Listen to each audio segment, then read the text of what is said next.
Good morning everybody and welcome to Hillyer McKeown's webinar this morning dealing with the unthinkable managing redundancy. My name is Justine Watkinson. I'm head of the employment law team here at Hillyer McKeown Solicitors, and here with me today undertaking the joint webinar is Reid, who's a solicitor in my team. Good morning everybody. Hopefully we will, by the end of this webinar today, you will feel more confident in dealing with redundancy situations within your organisations. Both Rachel and I have a lot of experience of dealing with the third sector, and obviously in recent months and years you've been struggling with funding cuts in the third sector, which has resulted in lots of you having to deal with the unthinkable and managing redundancies accordingly. We've found that there are lots of bear traps in relation to redundancy, and therefore we wanted to take you through our presentation today.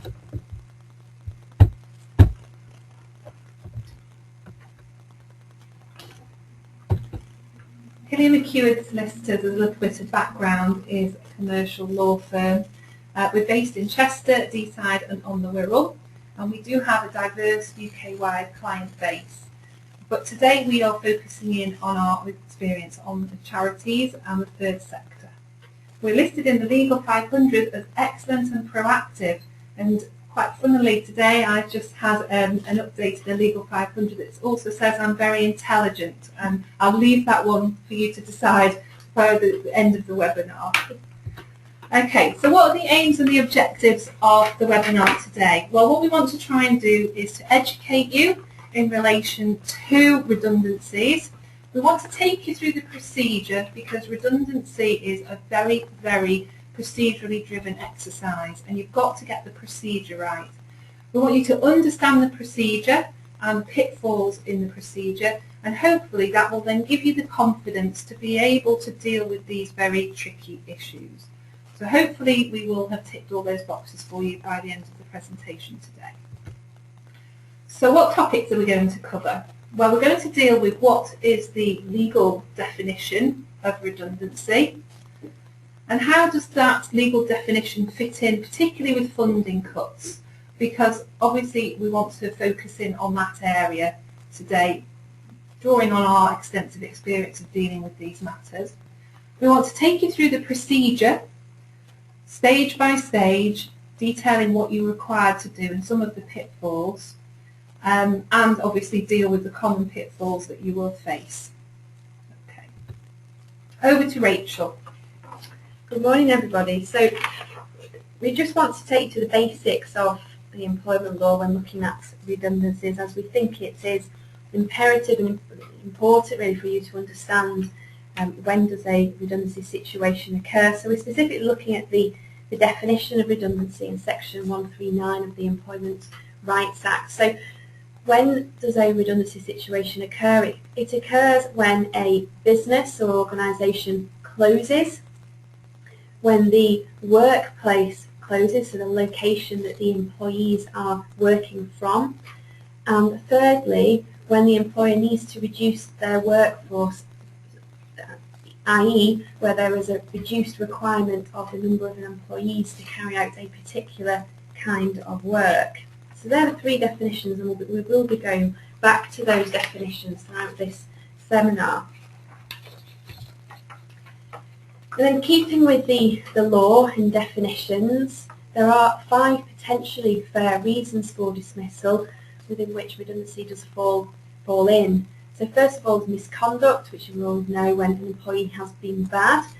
Second one is capability, when an employee is unable to do their work either because they are sick or because of poor performance issues. Thirdly is a breach of a statutory enactment, for example if an employee is unable to work in the UK because they don't have the required visas. Fourthly, because of some other substantial reason. And fifthly, because of a redundancy situation, which is what we are focusing on this morning. Over to you, Justine. Thank you. It's important for you as the employer to identify the correct reason for a dismissal. So it's going to be pretty obvious that we're dealing with a redundancy situation, but it's important as the employer that you do identify that it falls into one of the 5 potentially fair reasons. And the reason for that is that you are expected to follow a fair and correct procedure to dismiss the employee. And failing to correctly identify the correct procedure can often leave you in a very difficult situation and falling foul of the law and ending up in a tribunal. So it's important that you identify the correct procedure.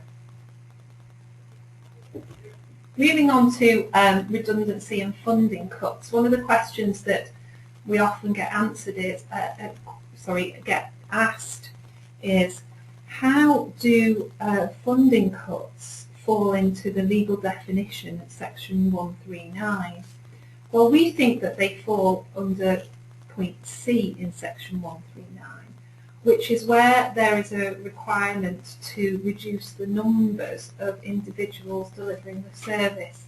Inevitably, if you are facing funding cuts on a particular project or for a particular exercise or for a particular thing that you're delivering into the community, you're obviously going to have to look potentially at headcount, reducing the numbers of those, and so therefore we feel that that pretty much falls smack bang into C under section 139.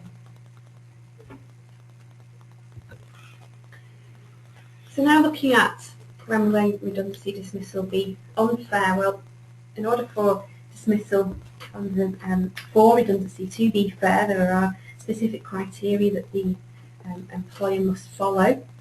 And if they fail to do that, then the redundancy would be unfair. So looking specifically at if an employer fails to identify a genuine reason for redundancy, so going back to what Justine has said, it's important to plan and look at the reason why you would want to make an employee redundant in the first place.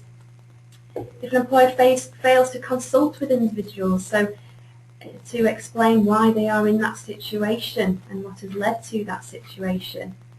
If an employer has failed to identify the correct pools of employees, so placed employees in the wrong pool for selection, or for example not placed an employee in a pool of redundancy at all and just singled them out for redundancy, that would make a redundancy dismissal unfair.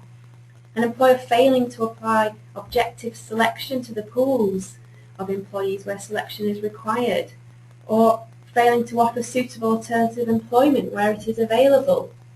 An employer, it's imperative that an employer does look at alternative employment within the workplace. And also where an employer has failed to follow a fair procedure, and we will look more closely at the procedure that needs to be followed, this 10-stage process, shortly.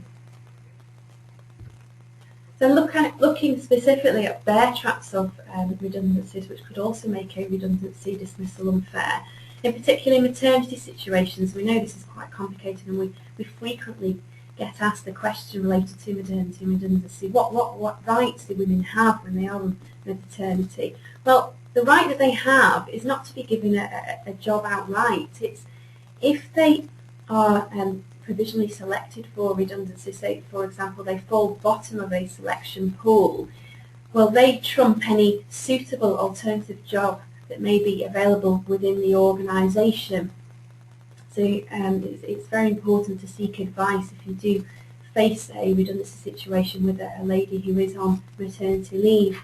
Secondly, you need to identify those employees who are absent from the workplace but who are affected by the redundancy or at risk of redundancy.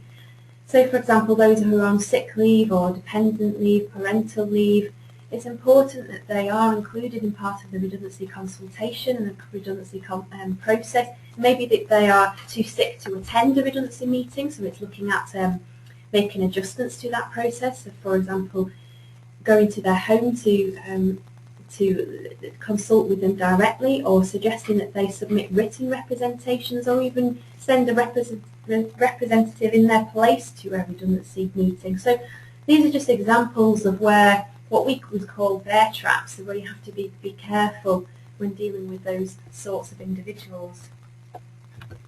So where do we start? If you've got a situation where, for example, you found out that you are going to face a significant cut in your funding for a particular project, where do you start if you've got a potential redundancy situation? Well, funding cuts, we believe, is a genuine redundancy situation. So we tick the first of those bullet points on our presentation slide. We've got to plan in advance. The big bear trap that lots of employers fall into is not sitting down in advance of the process and planning it out. It's so important to sit down with your diary, look at the 10-stage process and plan each stage so that you've got a clear picture of where you're heading. One of the very important questions you've got to ask yourself, and most of my experience dealing with charities has not involved collective consultation, but one of the big questions you do have to ask yourself is, do you need to collectively consult? Collective consultation I'll come to a little bit later on, but if you've got more than 20 individuals who are going to be made redundant in the process within a 90-day period, then you will need to collectively consult. We'll deal with that later because hopefully that's something that you won't have to deal with particularly. Less than 20 and it's individual consultation, which makes life a lot easier, and that's what we'll be dealing with today, about individual consultation. Strategic decisions is a generic point. It's just so that you know strategically where you're going with the redundancy process and where you're going to end up. And this is obviously part of the planning process. Again, applying your mind is again about planning. Ensuring that all your managers in your team and your senior management team understand what your obligations are as an employer during this process. Road mapping and timetabling the matter, and making written notes. It's absolutely imperative that throughout this process you have written notes of all the meetings, so that if anything goes pear-shaped or if you're challenged at any of the stages, you've got contemporaneous notes of what's been going on. It's really vitally important. Okay. So, the 10-stage process. I've broken it into 10 stages because effectively there are 10 stages to go through. If you don't have to pool employees, it might be slightly less than 10 stages, but we're assuming that you may have to pool a number of employees so that we cover the whole process from beginning to end. So this 10-stage process is detailed for you there. I won't read out all of the 10 stages because Rachel and I are going to go through each stage individually for you, but there's a list for your assistance. Turning to stage 1. Okay, so stage 1 is obviously the first point, which is identifying the redundancy pool. So first of all, you need to identify which roles are at risk, which roles you consider may have to be made compulsory redundant. Identifying the redundancy pools, whether they're unique roles or no fixed rules. Employer's choice, I'm just reading down the slides, different circumstances. So identifying which roles are at risk. I mean, that's going back to the planning stage where obviously if you're, as a charity, maybe facing funding cuts or there are particularly roles that you just don't need anymore, that they're the kind of decisions that you'll be making to identify which roles are at risk. So it's looking at the particular kind of work that employees are carrying out, and looking at the particular kind of work that has reduced or gone completely. So looking at identifying the actual pools, well, it may be that you've got one individual who's carrying out one specific role and nobody else is carrying out that role. And that would help you to identify whether there is a unique role and therefore there's no need for a pool. We're saying here there's no fixed rules because there isn't anything in statute that says that all admin roles will always be made redundant. It's going back to looking at the actual work that the employees are carrying out and the actual work that there is a reduced requirement on, no longer a need for. So it is the employer's choice, and the employer needs to act reasonable when deciding upon the pools, and reasonable and fair. And it's important that this first stage is accurate and fair and clear, because this could affect the process down the line and potentially make the process unfair, which, if an employee was ultimately made redundant, could make their redundancy unfair. I just want to chip in there. So, for example, a client of mine has 10 community engagement workers who are working out in the community. They all do the same or similar role in different areas of the city. The funding was reduced, I think it was Big Lottery, we were reducing the funding by 50%. So we had to look at potentially slashing 50% of the community engagement workers. So we had a pool, we'd identified the pool as being 10 community engagement workers, and we had to reduce that pool from 10 to 5. So that's where we looked at the type of work that these individuals were doing, identified it was all the same or similar work, and therefore all those individuals would be in the pool. Another example was where we had some further Big Lottery funding cuts in relation to a finance, the finance team. We had 3 people in the finance team: senior finance manager, who was effectively an accountant, and 2 administrators.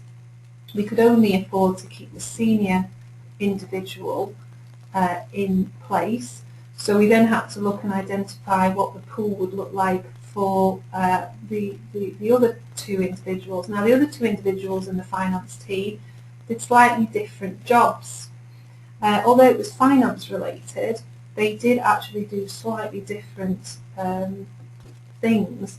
But we were able to justify them both going into the pool because they were paid at the same level, and generically we could say they were both in finance administration.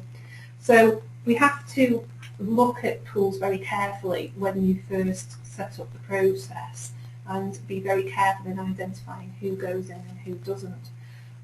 Because of course there are other complications which we'll deal with later about certain roles being funded by different income streams, and one of the income streams or the funding goes for one part of the role but not for the other. So we'll deal with that as we're going through the process. So when considering the pools, an employer has to ask themselves 2 questions. So which particular kind of work has reduced, which Justine's just given some good examples of, and which employees do the particular kind of work which has reduced. And the areas where it can get complicated is because you've got to look at, is there a reduced requirement, or is it that there is a lack of funding from an actual funding source. So for example, you may have 2 people doing the same job, and the funding is stopped for one of those employees. So one of those employees is actually funded by a particular source. This is where sometimes confusion starts, where an employer thinks that only one role is redundant. Well, it's not, because you've got to look at what the individuals are actually doing, what's the work that the individuals are actually carrying out. So if you have got 2 individuals carrying out the same role, but the funding's just stopped for one of those people, well, you have to make sure that both of those individuals who are carrying out the same work are pooled together, and then it will be decided which one of those will remain. We go back to the planning stage, look at whether redundancies have to be made, or whether there are other options for them. So now we're turning to the situation where we've got a pool. So let's go back to our community engagement workers. We've identified that we still need 5 of these individuals out of a pool of 10. And we obviously have in mind who we'd ideally like to keep, because we want to retain the best, the people who are doing the best job, and there will always be people who come higher up the list than the others. But one of the main pitfalls in redundancy is the selection from the pools as to who is then going to go through into the redundancy process. And it's absolutely imperative that you have matrices and selection criteria for these individuals that are fair, open, honest and transparent. So the criteria must be objective. It must be capable of independent verification if possible. Ideally it needs to be measurable and has ideally not got to have a lot of subjectivity in it. So the ideal matrix has the tests on it such as disciplinaries, number of absences, and there's a little bit of a bear trap with number of absences because any absence in relation to a disability would need to be discounted because otherwise you could potentially fall foul of the disability discrimination legislation by selecting somebody who has a disability. So that's something that needs to be taken into account. But we have a standard matrix that we can always let you have a copy of that can be tweaked for your own particular circumstances, but the objective criteria are usually the best ones. So things like attitude to work and flexibility, etc., they're often on matrices, but obviously can be attacked quite strongly by an employee because he might say, well, the manager doesn't like me and I am really flexible, but he's just given me a low score because he doesn't like me. So that's why the matrix really is best with objective criteria on it. And using appraisals as well are a good way to formulate objective evidence as well, or gather objective evidence. Yeah, agreed, because they've been done prior to the process and they haven't been kind of affected by it in any way. And often agreed with the employee as well, yeah, which is good. Yeah. Okay. So just going back to the matrix situation, all of the employees have been told, all the community engagement workers have been told that they are at risk. There's 10 of them, and that we're going to apply a matrix to select the 5 that are going to be safe and the 5 that are going to then go through into the process. So we mark the matrix, depending on whether you mark it high or low. The 5 highest, the winners, they move out of the process and are no longer part of the redundancy process, and the 5 lowest scorers, if you've scored low or high, will then move into the process. So it's important that you inform the employees who are no longer in the process that they are no longer at risk at this stage, and then you can move on to stage 3 with the 5 remaining community engagement workers that are left in the process. How do you do that? Well, we've got a slide that's slightly out of kilter, but let me just go back and talk to you about this one. There's examples of fair selection criteria I was saying before. Performance and ability, that is, Rachel was saying, it can be evidenced by appraisals. Fantastic example of fair selection criteria. And again, as I say, attendance and disciplinary.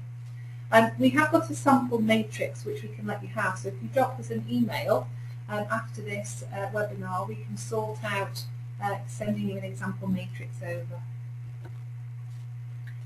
Looking at the third stage, once you've decided who has fallen bottom of the pool, or if an individual has been placed in a unique pool and going to be made provisionally selected for redundancy, then we need to invite them to a consultation meeting. Now, clients always ask us, well, how many consultations do we have to have? Well, there isn't a set amount of consultations that need to be held. It is how long is a piece of string. You need to have as many meetings as is required in order to deal with any new representations or queries that the employee has brought up, and any issues that as an employer you want to discuss with the employee. I mean, on the whole, we would usually say 3 meetings really is average, but then there are times where it is needed to have 4 or 5, as is what is required. So first of all, you need to write to the employee who's been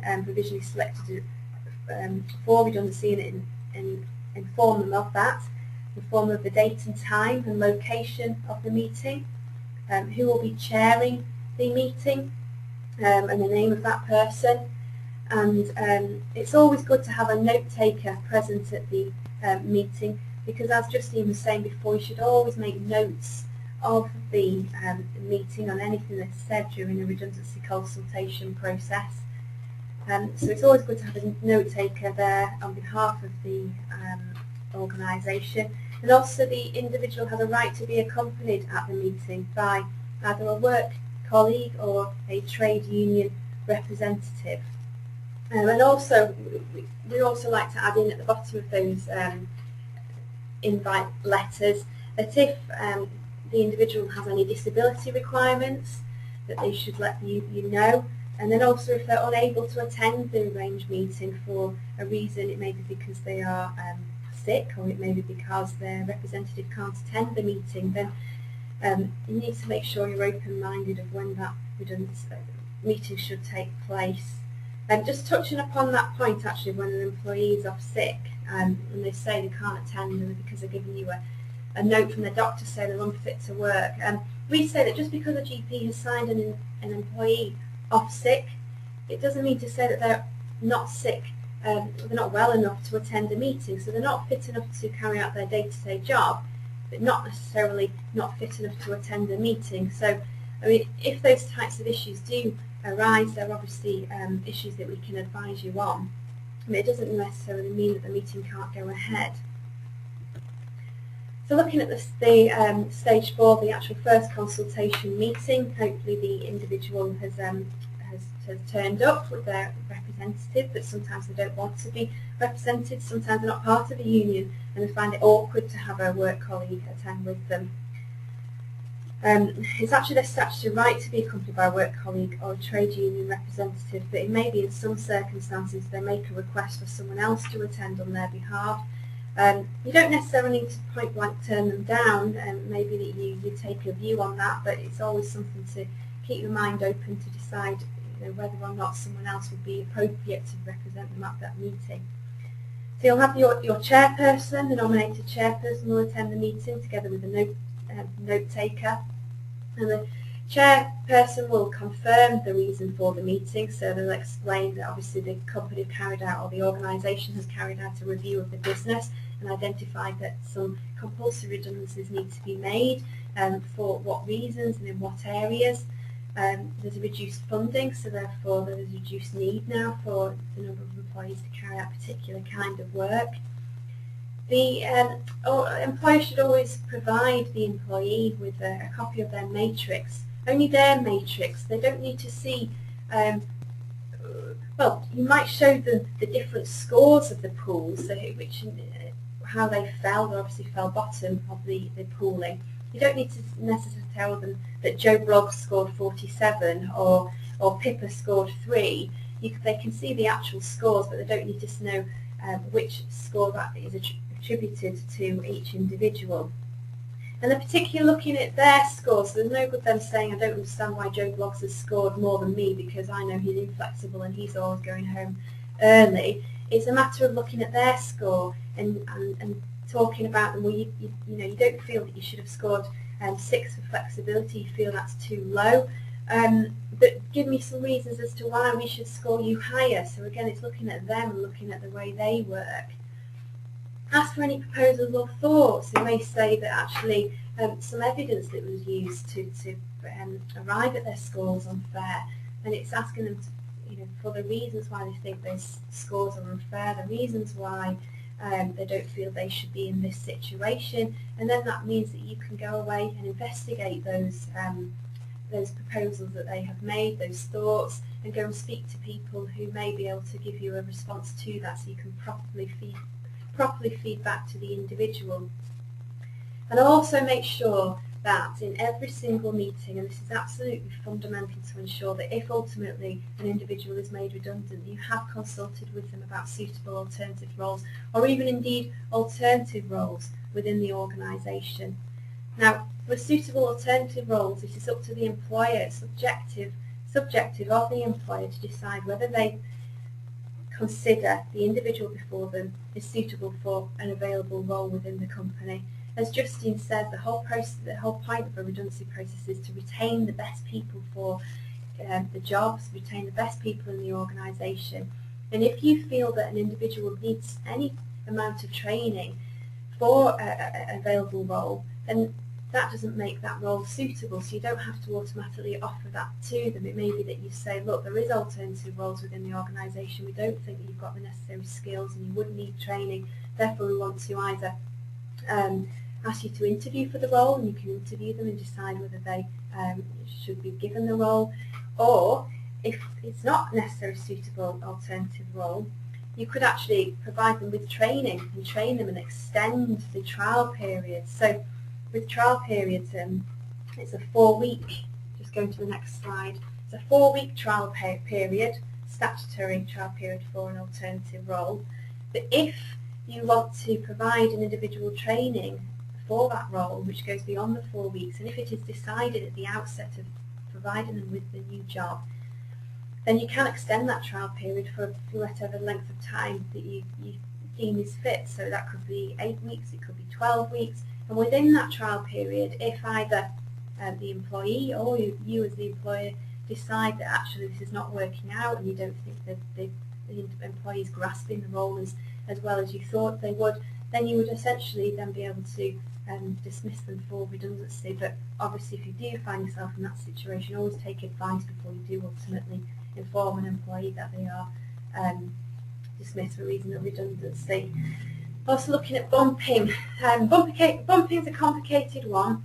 It essentially means where you have an individual who is at risk of redundancy, so you're consulting with an individual because their job is at risk of redundancy. They might say, hang on a minute, I can do Tracy's job perfectly well. I think, give me her job and make her redundant.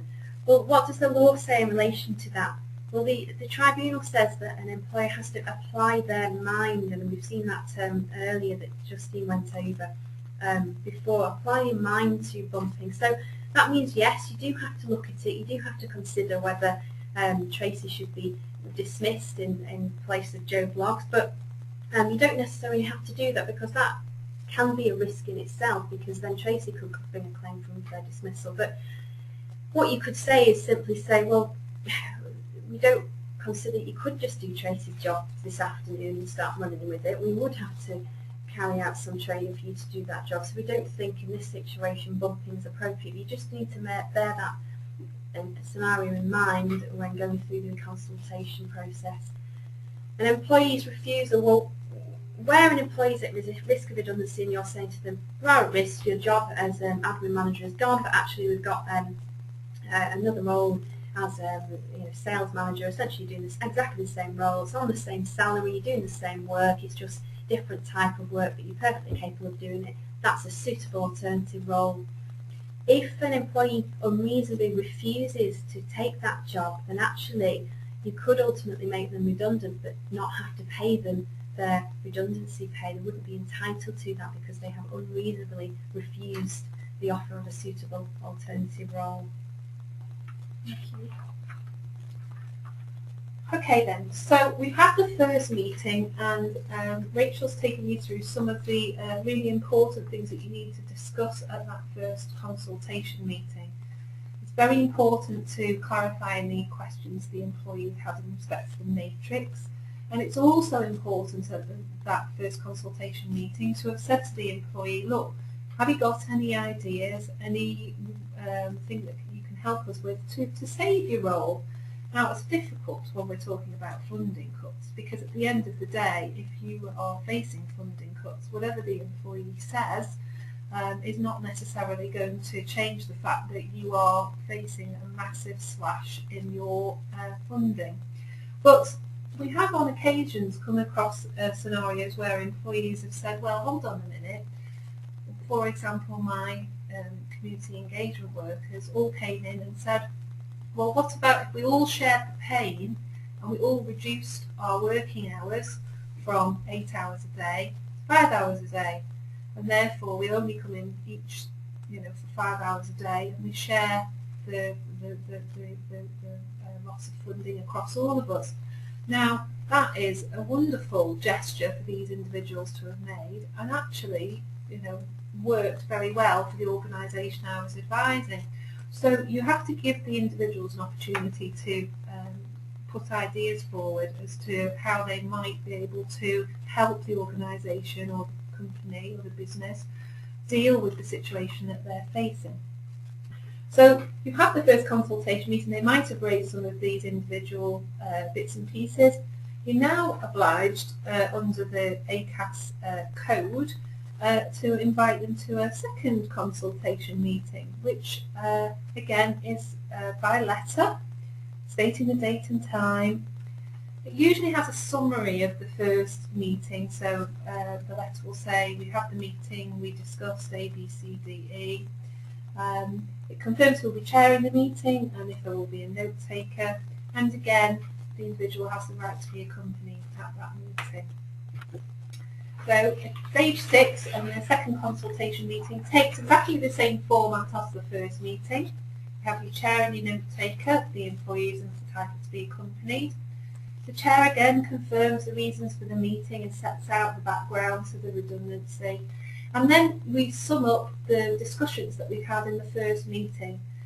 You suggested that it might be, for example, a great idea if the community engagement workers all reduced down from 8 hours to 5 hours a day. Well, we've had meetings with the other individual at-risk people on their first consultation meeting, and nobody else was as keen to do that as you were, Joe. It's a fantastic idea, but not everyone else is not so receptive to it. We also have found, when we've looked at the way the businesses and the charity is structured, is that we need these community engagement workers to do a full 8-hour stint in a day rather than a 5-hour day. We don't think it's going to work. The suggestion, although it was a great suggestion, and discuss it.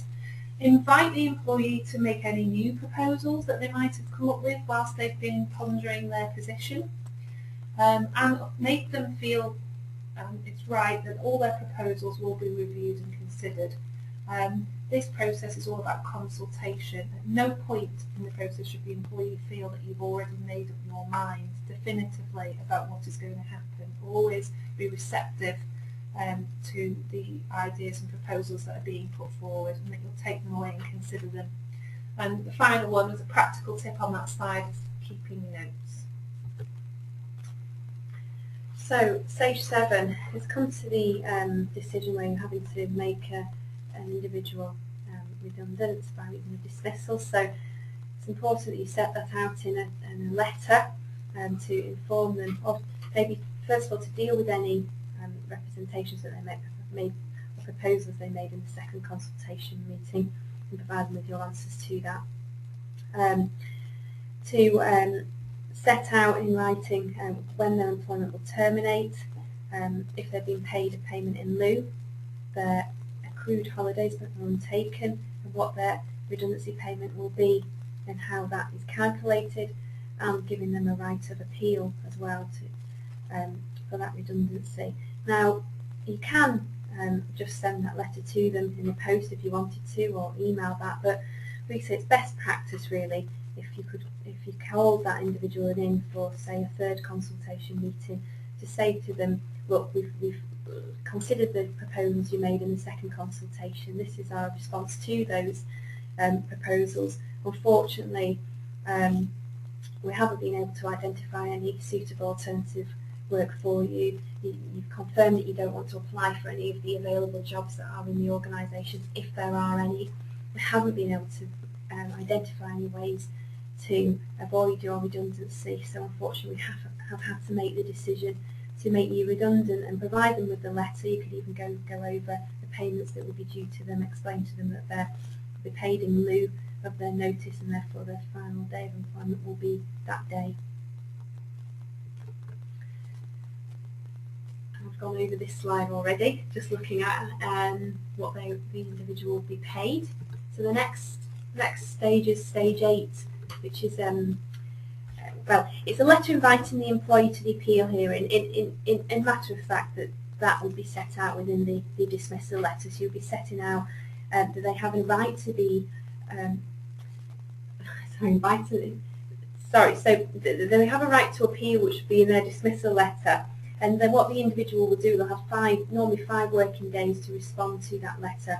So you've received their letter saying that yes, I do want to appeal the decision, and they set their grounds out of appeal. It's just important to note that an employee needs to set out their grounds of appeal for the redundancy, because without their grounds of appeal it would be difficult for you to respond to their appeal. So you then need to send them a letter inviting them to the appeal hearing, to confirm the date, time, location, the name of the person who will chair that meeting, and obviously the name of the person who will attend as note taker, and also they will have a right to be accompanied, reminding them that they do have a right to be accompanied at that meeting.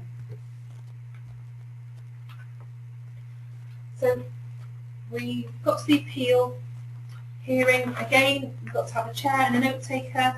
The employee is allowed to be accompanied. The appeal chairman has got to be someone that's not been involved in the process to date. We say somebody who's clean. Obviously somebody who's been involved in the process is not going to have an independent, clean view of the process. So we need an independent chairman. Quite a lot of the charities that I deal with often struggle with this, because your trustees have all been involved in the decision making. We've had a number of the senior managers involved in the process. We can help you with that, no problem at all. Just give us a call, but it's got to be an independent person, and they've got to hear the appeal with an open mind. So listen to what the employee has to say, review what they have to say, and then make your decision accordingly. Then the appeal outcome is delivered again in writing. It has to be delivered within a reasonable time, subject to your own policies and procedures. We would say within a week of the hearing, 5 working days. The employee is advised of the final decision and that there's no further right of appeal, and that then is the end of the process, hopefully. And if you've done everything right, you've selected fairly, you've discussed and consulted properly, then hopefully you won't get an ET1 on the tribunal. Just very quickly, just to round off, I mentioned collective consultation earlier on. I'm not going to go into a lot or in fact any detail in relation to this. Safe to say that a red flag should raise when you or if you have more than 20 employees at risk of redundancy at any one time, and you really ought to take some advice if that's the position, just to make sure that you're compliant with the rules. If you don't comply with the rules on collective consultation, then each employee can sue the organisation for failure to collectively consult appropriately under the rules, and can get up to 90 days gross pay. So it can be quite expensive for you, on top of any unfair dismissal award that the employee might be entitled to receive. It's complicated with loads of bear traps, and like I say, it's best if you take some advice, and they're happy to help you. So just to sum up, make sure that you follow the 10-stage process, but particularly when you're dealing with individual consultation. Be prepared to move the goalposts. Anything can happen. Be open-minded. Be prepared to do things a bit differently for each individual who you're consulting with. Be fair and transparent. Make sure you answer all of their questions, and you're honest in the answers that you provide to the individuals. And just keep communicating with them. Keep informing them. Keep them up to date of any changes in the process, any changes in any meeting times, etc. But overall, keep smiling. We understand that it's a very difficult situation, but particularly when you're dealing with people that you've been working closely with or been working closely with for many years. But do come to us for advice if you're facing that type of situation. Thank you very much for your time today.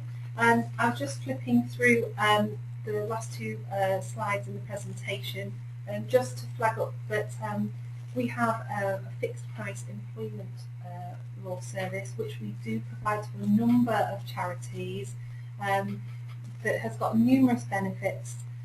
We will be able to help you through any redundancy process from beginning to end, and hold your hand in relation to that for a fixed fee.